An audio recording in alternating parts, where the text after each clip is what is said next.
Assalamualaikum warahmatullahi wabarakatuh. Jumpa kembali di channel Segudang Kisah. Nah, untuk kesempatan kali ini ada sebuah kisah terkait dengan penyesalan seorang pelaku pesugihan. Ini diceritakan oleh pelaku itu sendiri bagaimana ketika dia yang menyadari bahwa yang namanya pesugihan itu mungkin sudah tiada artinya ketika sebuah keluarga yang harus menjadi korban daripada nafsu duniawinya. Nah, untuk kelengkapan ceritanya tidak usah lama-lama, kita langsung masuk saja ke cerita yang sebut saja di sini namanya Pak Surya. Pak Surya itu menceritakan kisah hidupnya yang kala itu di tahun 2000-an. Dia memang hidup dalam keterbatasan, hidup dalam keadaan yang sangat sulit dengan keempat orang anaknya yang jeda usianya itu tidak terlalu jauh. Beda usianya itu sekitar 3 tahunan. Itu dari usia yang paling besar itu 15 tahun, yang keduanya usianya sekitar 11-12 tahun, yang ketiganya itu sekitar 8 tahun, dan yang terakhir itu baru berusia 4 tahun. Dengan jeda usia yang sangat sedikit itu, tentunya bagi seorang kepala keluarga yang namanya Pak Surya, untuk hidup dalam keadaan dirinya yang sebagai seorang kuli bangunan, tentunya sangat susah, dan itu pun dirasakan oleh seorang Pak Surya yang sebagai kepala keluarga menghidupi keempat anaknya ini. Mungkin pada waktu itu seorang Pak Surya bisa dikatakan ya tidak terlalu susah untuk mendapatkan pekerjaan. Namun sebuah kejadian yang dialami oleh beliau, yang mana saat dia kerja ini, dia mengalami kecelakaan yang membuat dirinya bisa dikatakan bagian kakinya itu tidak sehat seperti semula. Dan ketika seorang Pak Surya itu dirawat, itu tidak hanya seminggu 2 minggu, hampir sebulan lamanya dia tidak bisa kerja, tidak bisa berangkat. Dan ini tentunya yang membuat Pak Surya kala itu merasakan bagaimana hidup yang bergantung pada orang lain, yang tak lain dari keluarga besarnya, dari kakak adiknya, termasuk dari keluarga istrinya. Namun Pak Surya yang saat itu benar-benar hidup itu dalam keadaan bergantung pada keluarganya ini, dia merasa tidak berdaya, dia merasa tidak berguna. Sampai ketika 1 bulan itu keadaan kakinya yang belum sembuh total, dia paksakan untuk mengais rezeki demi kelangsungan hidup keluarganya. Namun keadaan itu justru malah memperburuk rasa sakit yang ada di bagian kaki yang sebenarnya masih dalam proses pemulihan. Kembali lagi seorang Pak Surya harus mengalami sakit yang lebih parah lagi, di mana di bagian kakinya ini seperti ada luka darah dan juga nanah yang terus keluar dari bagian luka yang sempat robek karena bahan besi yang sempat membuat kaki dari Pak Surya ini sempat terinfeksi. Ini sesuatu yang sangat membuat Pak Surya itu pun ketika sebuah kabar kalau kakinya tidak diamputasi, maka penyakit itu akan menular. Ini yang tentunya membuat Pak Surya benar-benar tidak bisa memilih antara dia menerima keadaan kakinya yang harus dipotong atau diamputasi, atau membiarkan keluarganya hidup dalam keadaan susah payah.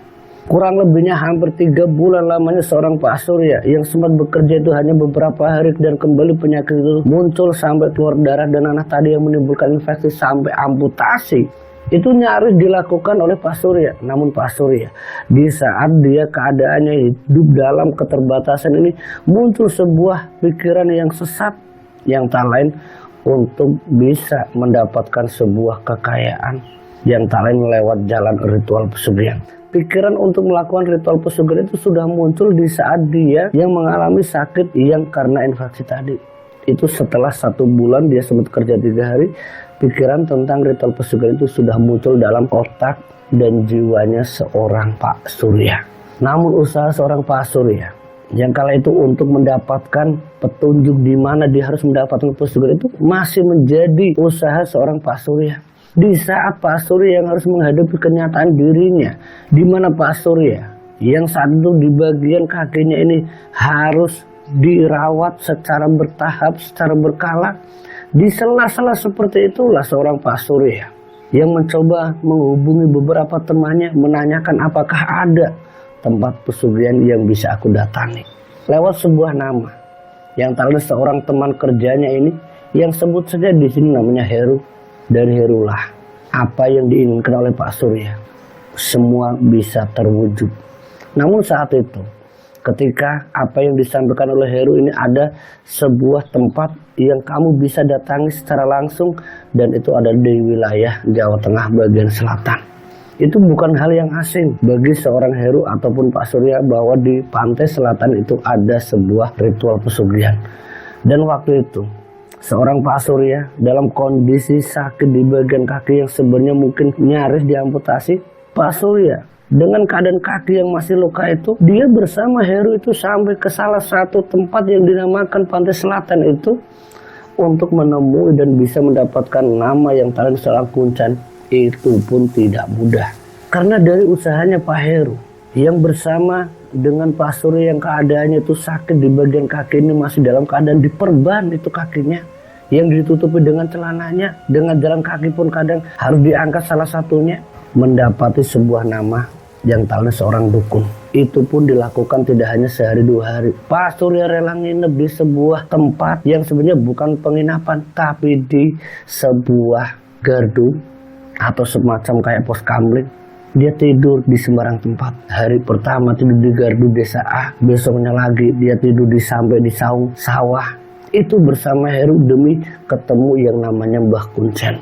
Di saat Pak Surya yang sebelum ketemu Sang Kuncen itu sempat didatangi langsung oleh sosok perempuan yang dengan kebaya berwarna kuning yang menyebutkan sebuah nama yang Talen nama Mbah Kuncen, yang sebut saja di sini namanya Mbah Kliwon. Dengan nama tersebutlah, dari mimpi yang dialami oleh Pak Surya ini, dia menjelaskan ke Pak Heru sampai Pak Heru pun mencoba mencari tahu apakah di sini ada yang namanya Mbah Kliwon. Dari 1, 2, 3 orang yang didatangi dan ditanyai oleh Pak Heru, ada satu penjelasan, dia ada di dekat pantai selatan dan dia tinggal sendiri di situ tanpa keluarganya. Setelah mendapatkan informasi yang tepat di mana seorang Mbah Kliwon itu tinggal, mereka berdua pun langsung menuju ke rumah Mbah Kliwon. Sesamanya di rumah Mbah Kliwon, yang tentunya niat dari Pak Surya itu pun disampaikan ke Mbah Kliwon, yang tak lain untuk meminta bantuan agar bisa mendapatkan kekayaan lewat ritual pesugihan. Saat itulah Mbah Kuncen menjelaskan ke Pak Surya dan juga ke Pak Heru, untuk kamu keduanya, ritual ini tidak mudah. Tapi ada satu hal yang sebelum kamu datang ke sini, saya sudah mendapatkan pemberitahuan dari sosok penunggu di sini bahwa kamulah yang bisa melakukan ritual. Dan yang ditunjuk itu adalah Pak Surya, bukan Pak Heru.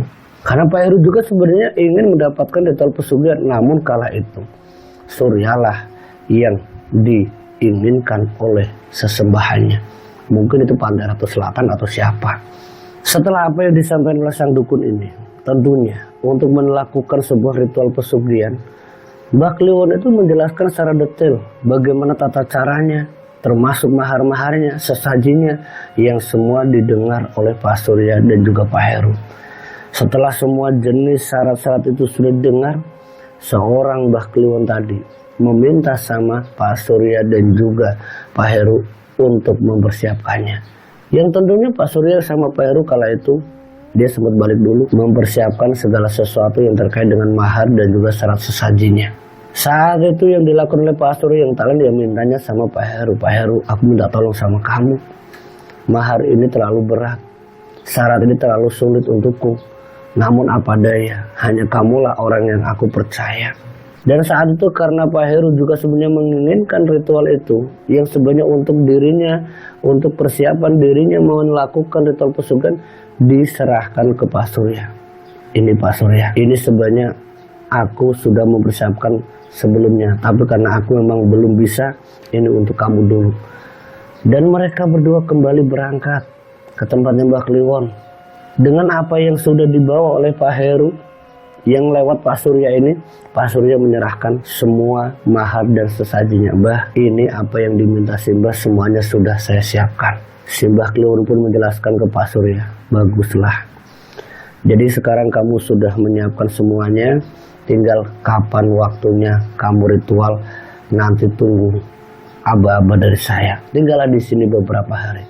Saya akan semadi dulu agar kamu bisa langsung ritual.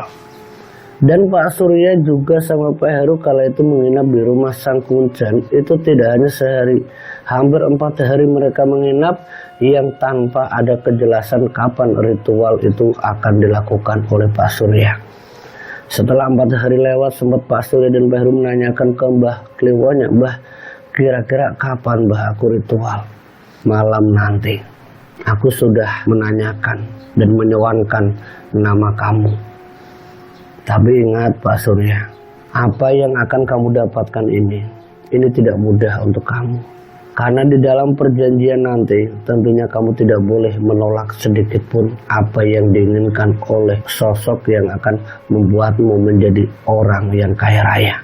Pak Surya yang sudah mempersiapkan segalanya ini ya tentunya Pak Surya siap, aku siap Mbah. Apapun itu risikonya. Baiklah kalau kamu sudah siap, nanti setelah petang datang, lakukanlah apa yang sudah Simba jelaskan ke kamu Pak Surya. Iya Mbah.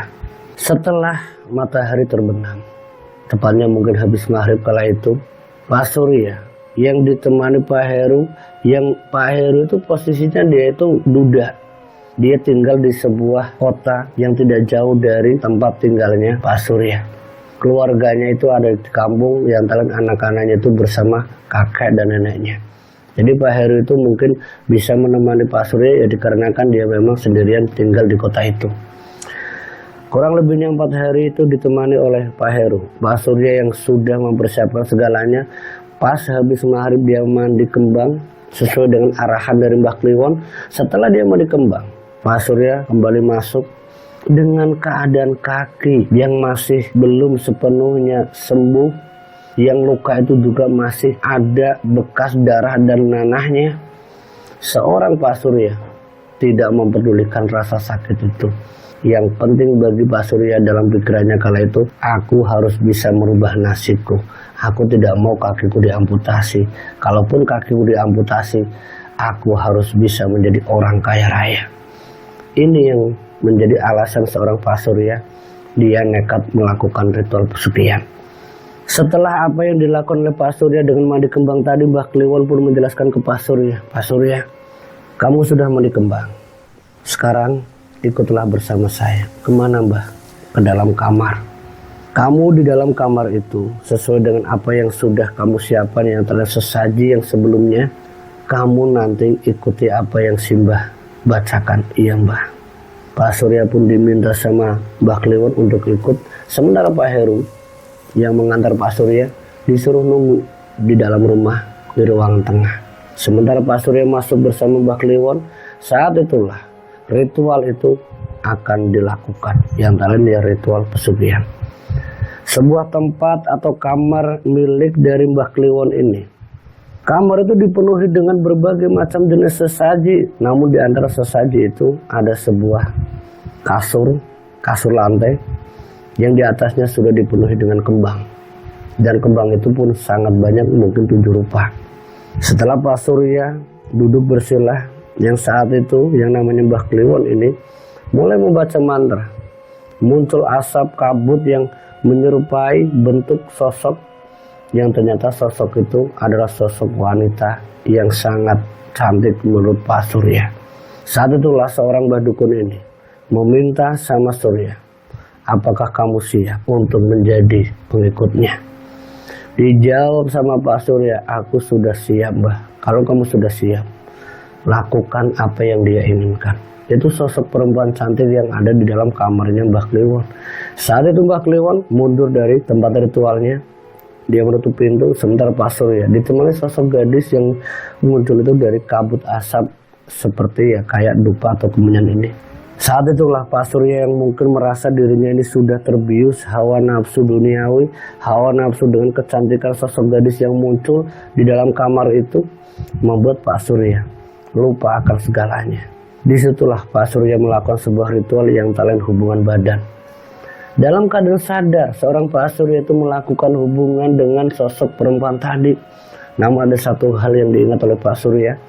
Setelah beberapa kali hubungan badan ini, sosok itu ketika selesai, dia keluar dari kamar itu, namun dengan wujud seperti ular yang sangat besar. Itu yang dilihat oleh Pak Surya. Sampai Pak Surya pun ketika selesai ritual itu, dia yang dijemput atau dipanggil sama Mbah Kliwon, Pak Surya kembali keluar kamar. Itu satu malam dia ritual. Dijelaskan sama Mbah Kliwon, kamu sudah selesai ritual. Dan ritual kamu ini lakukan juga di rumah kamu. Di rumah saya Mbah. Rumah saya itu sempit sekali, Mbah. Kalau kamu belum ada tempat ritual, datanglah ke sini setiap sebulan sekali. Ingat itu.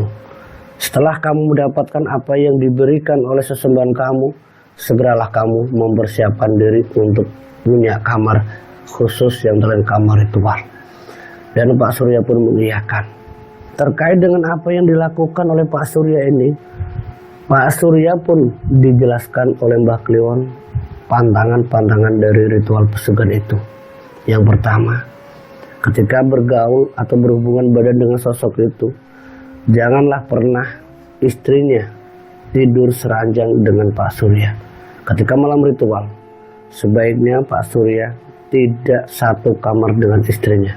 Itu adalah pantangan yang pertama. Dan pantangan yang kedua, dijelaskan kembali sama Mbah Kliwon, jangan sampai kamar itu dimasuki oleh siapapun selain kamu, Surya. Iya, Mbah.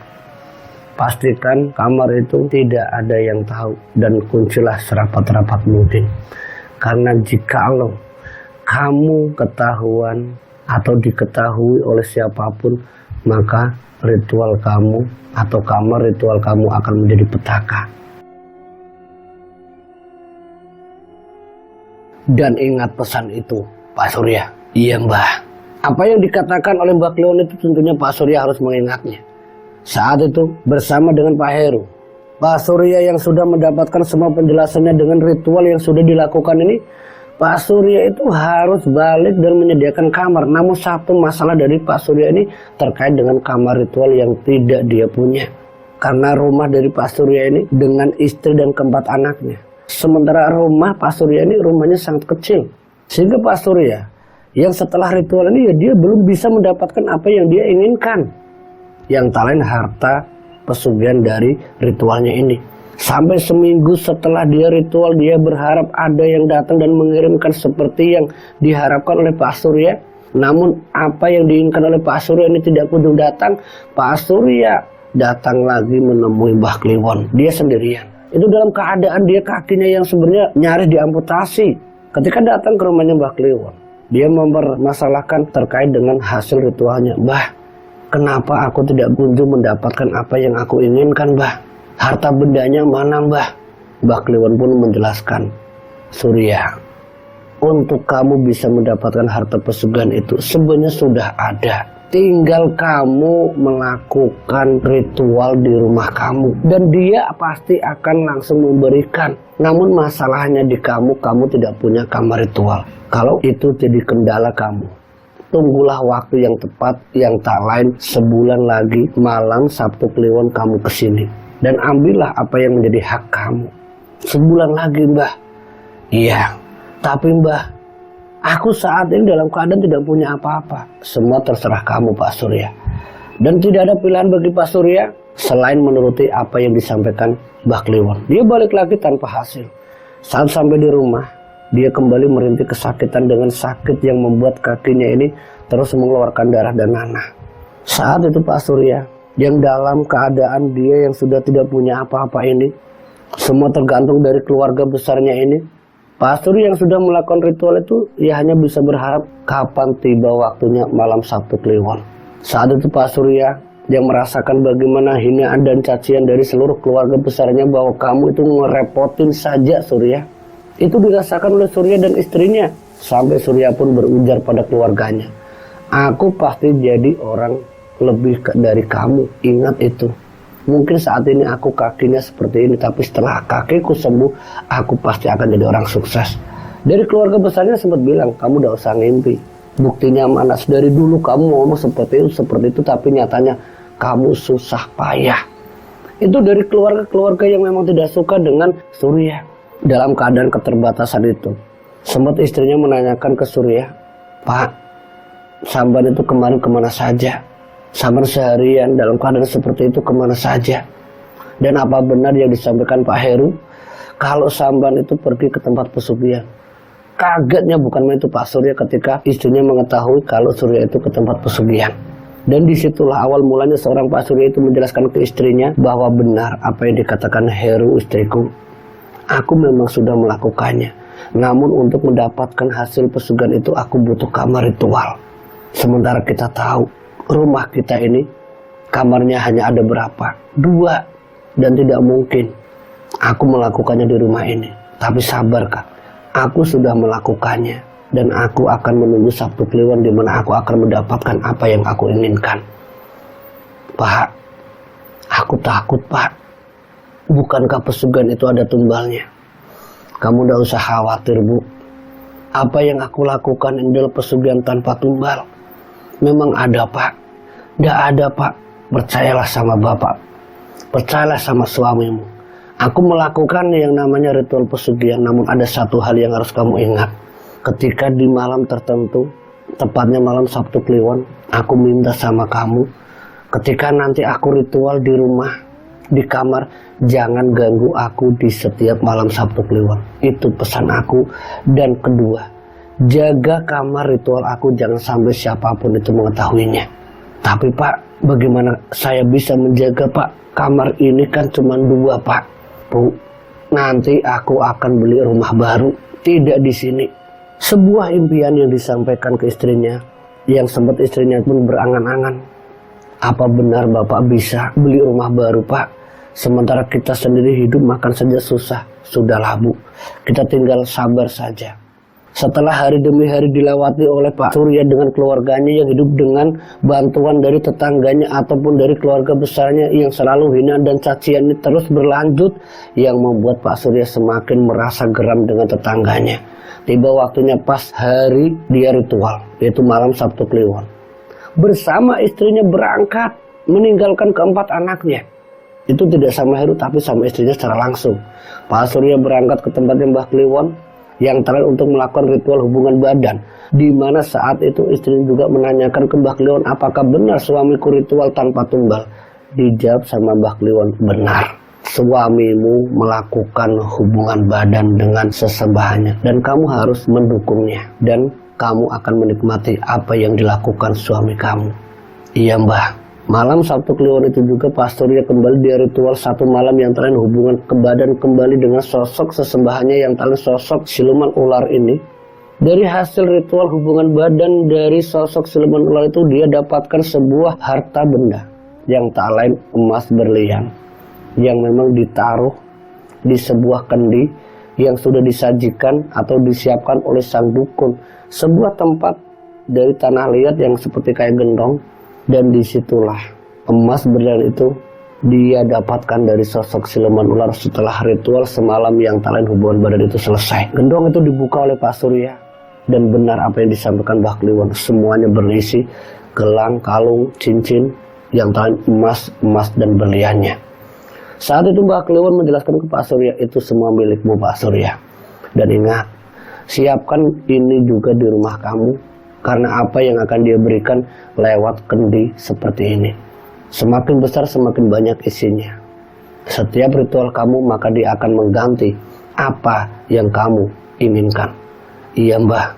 Melihat apa yang didapatkan oleh sang suami, istrinya Pak Surya kala itu begitu bahagia. Dan semakin yakin bahwa apa yang diinginkannya ini bisa membeli rumah baru. Dan tinggal di sebuah kota yang jauh dari perkampungannya. Itu sudah direncanakan oleh istrinya Pak Surya yang disampaikan ke Pak Surya. Dan apa yang didapat oleh Pak Surya? Pak Surya yang sudah menyiapkan bungkusan atau wadah tas yang untuk membawa semua harta-harta dari ritual pesugihannya. Pak Surya pun hari itu juga setelah dia ritual Sabtu paginya, dia langsung menjual emas-emas itu yang mana di setiap toko emas itu menanyakan, ini suratnya mana? Namun Pak Surya ketika mengeluarkan sebuah benda koin yang ini mungkin sudah diketahui oleh para pemilik toko emas. Bapak dapat dari sana ya, dari lantai selatan ya. Masih ada berapa lagi Pak? Nanti kami bayar seadanya uang kami. Itu emas murni. Dan Pak Surya pun mengeluarkan koin emas itu ya. Itu bukan satu, mungkin kisarannya segenggam. Itu diserahkan dan bahkan dengan cuma-cuma Pak Surya memberikan ke pemilik toko emas itu 3 koin emas. Karena yang didapatkan oleh Pak Surya kala itu mungkin setara hampir 800 juta itu lebih.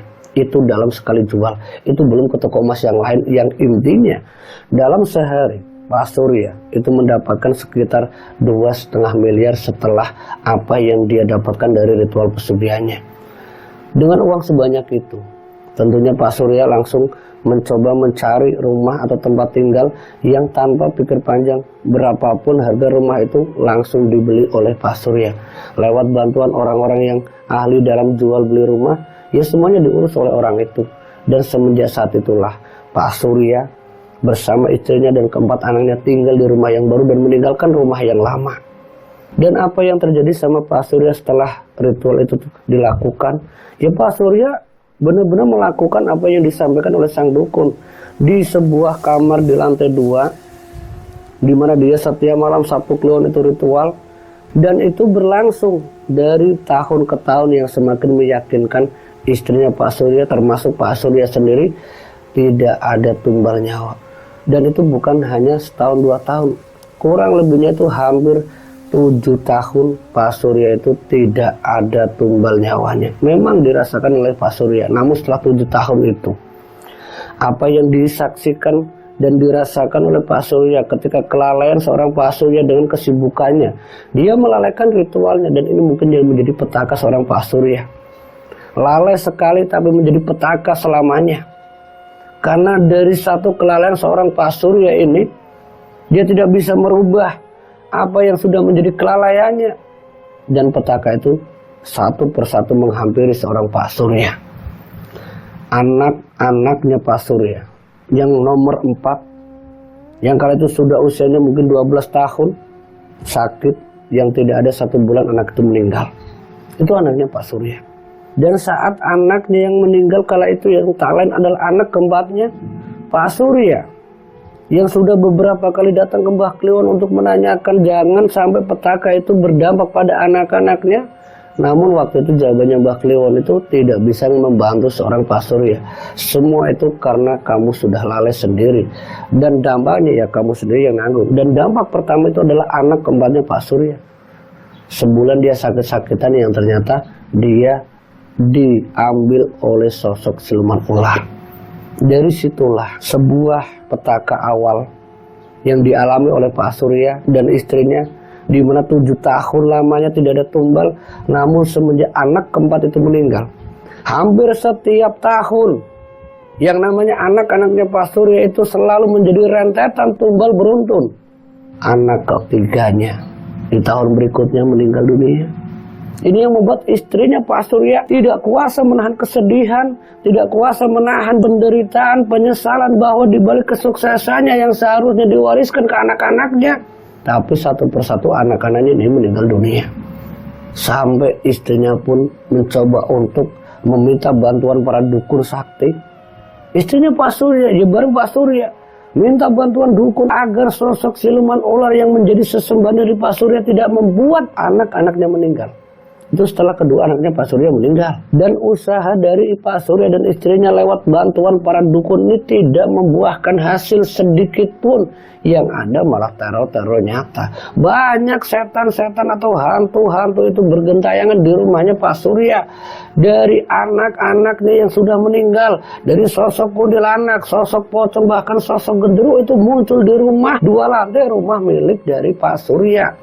Yang tentunya ini membuat kedua anaknya yang saat itu masih hidup benar-benar merasakan takut, sampai membuat keduanya itu nyaris kehilangan mental, bisa nyaris gangguan jiwa. Ini yang terjadi setelah usahanya Pak Surya dan istrinya itu mengundang para praktisi yang tadi seorang dukun paranormal. Dan itu bukan sebulan 2 bulan. Selepas korban kedua itu meninggal, teror yang semakin membuat keluarga Pak Surya itu berantakan. Kedua anaknya nyaris gila. Pak Surya tidak punya cara lain selain mengakui kalau dia adalah pelaku pesugihan yang tak lain lewat jalur praktisi seorang kiai. Dari situlah kenyataan yang harus dilakukan oleh Pak Surya, di mana dia harus mengundang seorang kiai. Namun apa yang dilakukan oleh Pak Surya ketika mengundang Pak Kiai, yang tentunya seorang Pak Surya harus mengakui bahwa penyebab utama petaka-petaka itu datang yang tak lain kedua anaknya yang sudah meninggal, yang membuat kedua anaknya itu nyaris gila, dan juga teror nyata di dalam rumahnya yang tak lain hantu yang bergentayangan ketika mengundang Pak Kiai. Satu kiai itu tidak mampu menetralkan rumah dari Pak Surya. Sampai Pak Surya meminta Kiai itu untuk mengundang sebanyak-banyaknya para praktisi ahli kebatinan untuk membantu mengkondisikan dan menetralkan rumah Pak Surya. Setelah kedatangan beberapa praktisi yang tentunya Pak Surya mengaku bahwa apa yang sudah dilakukan yang tak lain ritual pesugihan, kamar ritual itu pun dibersihkan. Dan ini adalah petaka yang kedua yang membuat seorang Pak Surya harus mengalami kejadian yang lebih mengerikan lagi. Bukannya jauh lebih baik setelah didatangkan seorang ahli dalam hal-hal kebatinan ini, ternyata tidak membuat Pak Surya itu bisa lepas dari perjanjiannya. Semakin murkanya sosok siluman ular itu yang membuat Pak Surya ditaruh secara langsung bahwa kelakuan kamu manusia, aku tak akan membiarkan kamu selamat. Dan apa yang disampaikan lewat mimpi, lewat nyata secara langsung yang waktu itu Pak Surya juga dibimbing oleh para kiai, para ustadz itu, sudah dalam keadaan usaha untuk bertobat termasuk istrinya, termasuk kedua anaknya. Namun usaha dari para ustadz, para kiai yang di keluarganya Pak Surya ini di tahun berikutnya setelah anak kedua meninggal, anak pertamanya Pak Surya pun harus mengalami gangguan jiwa sampai dia meninggal. Ini yang terjadi ketika seorang Pak Surya itu berusaha untuk tobat, justru malah mengalami duka yang lebih dalam. Yang tak lain, anak pertamanya gangguan jiwa terlebih dahulu sampai anak itu pun meninggal dalam keadaan gila. Itu anak dari Pak Surya dan istrinya, anak pertamanya. Belum lagi anak keduanya Pak Surya. Di saat Pak Surya yang berusaha untuk kembali ke jalan yang benar ini, semakin susahnya Pak Surya untuk bertobat yang membuat dia harus menerima kenyataan di mana setiap usahanya itu tidak bisa berjalan normal. Satu persatu usahanya hancur, satu persatu usahanya tidak bisa bangkit, yang membuat Pak Surya di saat korban keempat yang talent anak keduanya ini yang sakit itu, sakitnya itu benar-benar sangat mengerikan, di mana sakitnya itu membuat harta benda dari Pak Surya dari ritual pesugihannya itu sedikit demi sedikit habis. Karena yang terjadi sama Pak Surya dan keluarganya ketika korban keempat yang talent anak keduanya ini penderitaannya itu luar biasa. Sakit yang bolak-balik ke rumah sakit sampai mengundang praktisi, apapun sudah dilakukan dengan biaya yang tidak sedikit. Satu persatu usahanya ini hancur, digunakan untuk biaya anaknya dalam keadaan setengah gila. Belum lagi penyakit kronis, macam-macam itu dari penderitaannya. Sampai istrinya Pak Surya yang saat itu mungkin sudah dalam keadaan penyesalan juga, yang juga dibimbing oleh para kiai, para santri, para ustadz itu, membuat istrinya pun tidak habis pikir apa yang sudah terjadi dengan suaminya dan keluarganya. Istrinya pun hanya bisa nangis setiap hari, yang ternyata dari istrinya Pak Surya ini, yang ternyata keadaan istrinya yang setiap hari menangis, menyesali, membuat istrinya pun mengalami kegilaan. Dia terbayang bagaimana seorang Pak Surya sebagai kepala keluarga menghadapi kenyataan anaknya yang sakit-sakitan itu, sakitnya kronis yang bukan hanya sebulan, 2 bulan, setahun lebih anaknya itu dalam keadaan setengah gangguan jiwa. Mentalnya sudah terganggu, ditambah lagi mental istrinya juga sudah hilang akal sehatnya, sudah gila keduanya. Dan itu berlangsung bukan hanya setahun 2 tahun, hampir 4 tahun semenjak korban anak pertamanya, anak keduanya ini memang tidak meninggal, tapi gila. Sampai hampir 4 tahun anak itu dalam keadaan kronis yang membuat harta benda habis, sampai anak itu baru meninggal yang seminggu setelahnya istrinya Pak Surya pun ikut meninggal dunia. Ya mungkin tepatnya 7 tahun Pak Surya menikmati kekayaannya, namun 4 tahun setelahnya adalah petaka-petaka yang dialami oleh seorang Pak Surya, di mana Pak Surya yang sudah kehilangan istri dan juga keempat anaknya ini membuat Pak Surya hampir saja mengalami kegilaan, karena dia sudah tidak punya siapa-siapa lagi, sementara harta bendanya sudah habis, tidak ada yang tersisa. Sampai Pak Surya pun hanya hidup dalam keadaan sebatang kara, dan hidupnya pun tinggal di sebuah tempat yang jauh dari keluarga besarnya. Hampir setiap waktu dia selalu datang ke makam anak dan istrinya ini, sampai Pak Surya di usianya yang sudah renta. Saat itu dalam keadaan dia yang mungkin benar-benar sudah dalam penyesalan ini, yang sudah tidak muda lagi, Pak Surya kala itu tinggal di sebuah tempat yang terletak di salah satu rumah Pak Kiai. Dari situlah seorang Pak Surya ini mencoba untuk beradaptasi dengan keadaan penyesalannya ini. Sebuah pengalaman hidup dari seorang Pak Surya yang semoga kita dan Anda semuanya ini dijauhkan dari perilaku-perilaku sesat yang tak lain melakukan ritual pesugihan. Semoga dari kisah ini kita bisa ambil hikmah dan pelajarannya. Jumpa lagi di kisah-kisah misteri pesugihan lainnya. Akhirul kalam, wassalamualaikum warahmatullahi wabarakatuh.